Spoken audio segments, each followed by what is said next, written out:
আমের খোসা কি ফেলে দিচ্ছ? আজকে থেকে আর আমের খোসা ফেলবে না। আমের খোসা দিয়ে তৈরি হবে মূল্যবান জিনিস, যেটা কিনা সংসারের হাজার হাজার টাকা বাঁচিয়ে যাবে।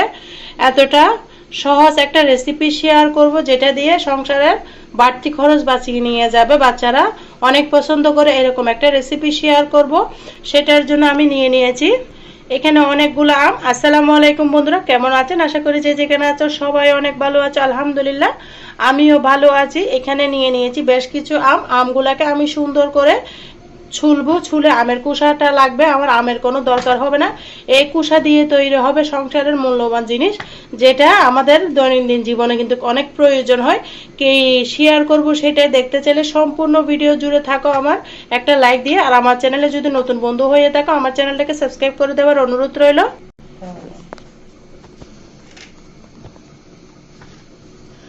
পাশে থাকা বেল বাটনটি প্রেস করে দাও, তাহলে ভিডিও দেওয়ার সাথে সাথে নোটিফিকেশনটা সবার আগে তোমাদের কাছে পৌঁছে যাবে। আর যারা এই কাজটি করে রেখেছো সবাইকে অসংখ্য ধন্যবাদ, অনেক অনেক ভালোবাসা। আমার আম থেকে কিন্তু খোসাগুলো আমি একটু মোটা মোটা করে কাটতেছি, দেখতে পারতেছো। একটু তোমরাও যত সম্ভব আমের খোসাগুলো একটু মোটা মোটা করে কাটবে, তাহলে আমের খোসা থেকে যে একটা পিউরি বের হবে, সেটা দিয়ে কিন্তু মজার একটা রেসিপি শেয়ার করব, যেটা আমরা সারা জীবন ফেলে দিয়েছি। এখন থেকে বাজার থেকে আর আমরা আমের খোসা কিনে আনবে, এতটা সহজভাবে দেখাবো। আমের জেলি বানিয়ে তোমাদের সাথে শেয়ার করব, আশা করি অনেক ভালো লাগবে।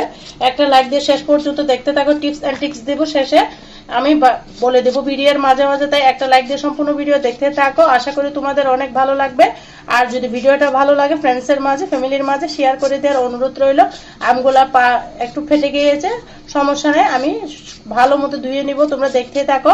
আমি অফিস কিনে সমস্ত আমগুলা কেটে নিয়ে চলে আসতেছি বন্ধুরা।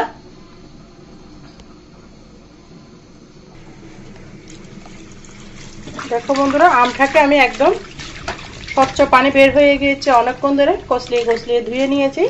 আমের জেলির ক্ষেত্রে অবশ্যই এই রেসিপিটার জন্য আমের খোসাটা ভালো মতো ধোয়াটা জরুরি, তাই আমি সুন্দর করে খোসাটাকে ধুয়ে নিয়েছি। পানিটা কষলিয়ে কষলিয়ে 4-5 বার করে ফেলে দিয়েছি। তারপর দেখতে পারতেছো একদম স্বচ্ছ পানি বের হয়েছে, পরিষ্কার পানি। দেখতে পারতেছো কতটা পরিষ্কার হয়েছে। দেখো বন্ধুরা, আমের খোসাগুলো সুন্দর করে ধুয়ে একটা স্টিনারের মধ্যে আমি ঢেলে নিয়েছি।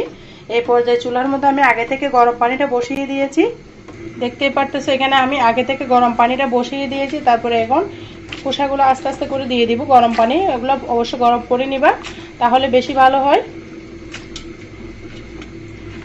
সমস্ত খোসা আমি ঢেলে দিলাম। ফুটে আসা পর্যন্ত অপেক্ষা করতে হবে, আমি ভালো মতো ফুটিয়ে নিব। ফুটে আসার পরে ফিরে আসতেছি তোমাদের মাঝে। দেখো বন্ধুরা, এগুলা একদম সিদ্ধ হওয়ার পর আমি ফিরে এলাম।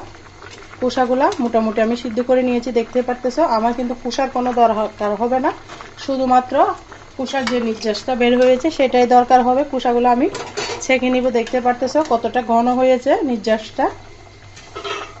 সুন্দর করে ছেঁকে নিয়েছি, অনেকগুলো বানাবো, বেশি করে বানাবো। আমার চ্যানেলে কিন্তু আগেও আমি খোসার ভিডিও দিয়েছি, তোমরা চাইলে ঘুরে আসতে পারো। এই খোসা কিন্তু চাটনিরও আছে আমার চ্যানেলে, যে ঘুরে আসো বন্ধুরা।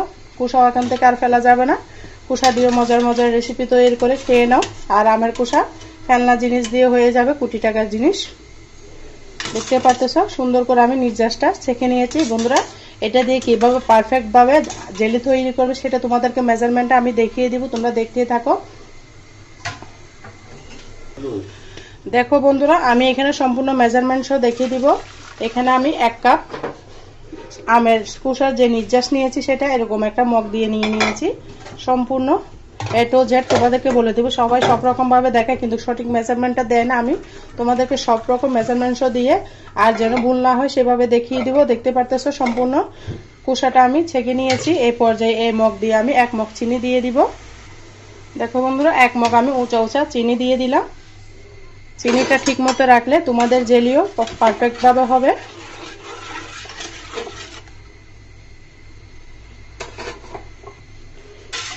উঁচা উঁচা 1 মগ চিনি দিয়ে দিয়েছি। দিয়ে সুন্দর করে আমের খোসার এই নির্যাসটাকে আমি সুন্দর করে ঘন করে নিব। সম্পূর্ণ ভিডিও দেখতে থাকো, একটু সময় লাগবে, আমি তোমাদের অল্প অল্প করে দেখাবো, তোমরা দেখতেই থাকো।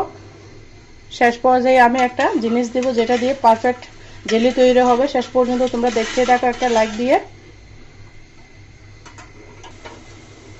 দেখো বন্ধুরা ফুটে উঠেছে। এই পর্যায়ে আমি দিয়ে দেবো একটা লেবু। লেবুর কুচি এখানে একটা টিপ দিয়ে দিচ্ছি বন্ধুরা। অতিরিক্ত লেবু দিলে কিন্তু চিনিটা জমাট হতে চায় না। আমি আগের বার বানিয়েছিলাম, তোমাদেরকে সেটা আমি টিপস দিয়ে দিচ্ছি। বেশি খোসা দিলে, রস দিলে আমের চিনিটা যে জমাট বেঁধে জেলি হবে সেটা কিন্তু কার হবে না। এটা তোমাদের জন্য আমি একটা টিপস দিলাম, যারা নতুন বানাবে তাদের জন্য। লেবু অবশ্যই কম করে দিতে হবে। এখানে আমি আমার যেহেতু বেশি সেজন্য আমি ছোট সাইজের একটা লেবু দিচ্ছি, একটা পুরোটা দিব না, এতটুকু দিয়েছি আমি। দিয়ে সুন্দর মতো ঘন করে নেড়ে চেড়ে নিব। আর কে কোথা থেকে আমার ভিডিওটা দেখতেছো ছোট একটা কমেন্টসে বলো, তাহলে আমি সবাইকে ধন্যবাদ জানাতে পারবো।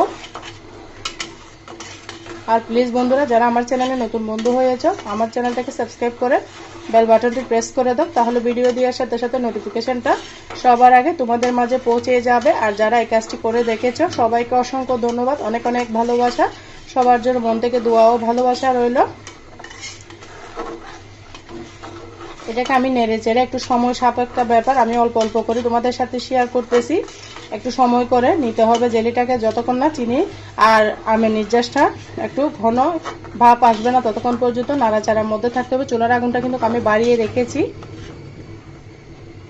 দেখো বন্ধুরা, সব সময় যে সবুজ কালারের জেলি বানাতে হবে তা সেটা কোনো কথা না। আমি এখানে দিয়ে দিলাম রেড কালার, মানে লাল লাল হয়ে বানাবো আমি জেলি। লালের কালারটা কিন্তু বাচ্চারা অনেক বেশি পছন্দ করে। তোমরা চাইলেও এভাবে রেড কালার দিয়ে বানাতে পারো।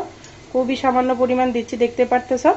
লালের কালারটা হলে বাচ্চারা আরো বেশি খাবে। জেলির সাথে পাউরুটি দিয়ে, রুটি দিয়ে খেতে কিন্তু অসাধারণ লাগবে। আমি লাল কালারটা দিয়ে দিয়েছি, তোমরা চাইলে যে কোনো কালার দিতে পারো, তবে লাল কালার দিলে কোনো সমস্যা না, দেখতে আরো ভালো লাগবে, বাচ্চারা আরো মজা করে খাবে।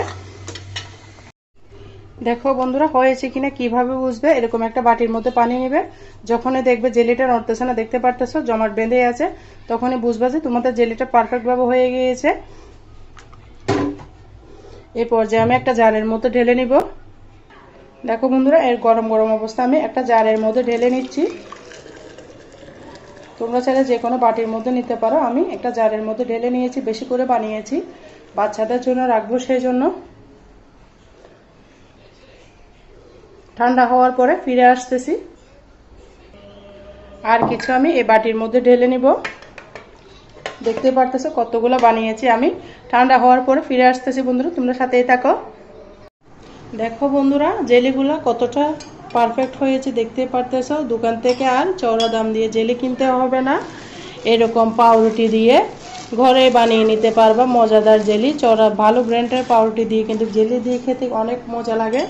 দেখতে পারতেছো কতটা সুন্দর হয়েছে। এখন থেকে আমের খোসা আর ফেলবে না, এরকম জেলি বানিয়ে রেখে দিবা, সারা বছর খেতে পারবা, সংসারে বাড়তি খরচ বেঁচে যাবে। দেখতে পারতেছো অনেকগুলো বানিয়েছি আমি, আরো অনেকগুলো বানিয়েছি, তোমাদের সাথে অল্প অল্প করে শেয়ার করেছি। আমি কিন্তু আমের খোসা এখন থেকে আর ফেলবো না, সারা বছরের জন্য এভাবে জেলি বানিয়ে রেখে দিব। তোমরা এভাবে বানিয়ে খাও, অনেক মজা, হেলদি। বাচ্চাদের জন্য আমের খোসার মধ্যে প্রচুর পরিমাণের প্রোটিন থাকে, আয়রন থাকে, তাই আমের খোসা না ফেলি এভাবে বানিয়ে নাও, জেলি দিয়ে সারা বছর খাও। কতটা হেলদি একটা রেসিপি হয়েছে দেখতেই পারতেছো তোমরা।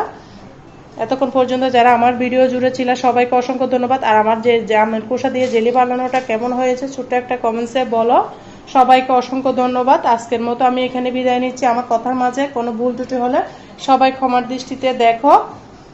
সবাই ভালো থাকো, সুস্থ থাকো। পরবর্তী যে কোনো রেসিপি ভিডিও নিয়ে আবারও চলে আসবো। ততক্ষণ পর্যন্ত ভালো থাকবে, সুস্থ থাকবে। আল্লাহ হাফেজ। আসসালামু আলাইকুম রহমতুল্লাহি ওয়া বারাকাতুহু।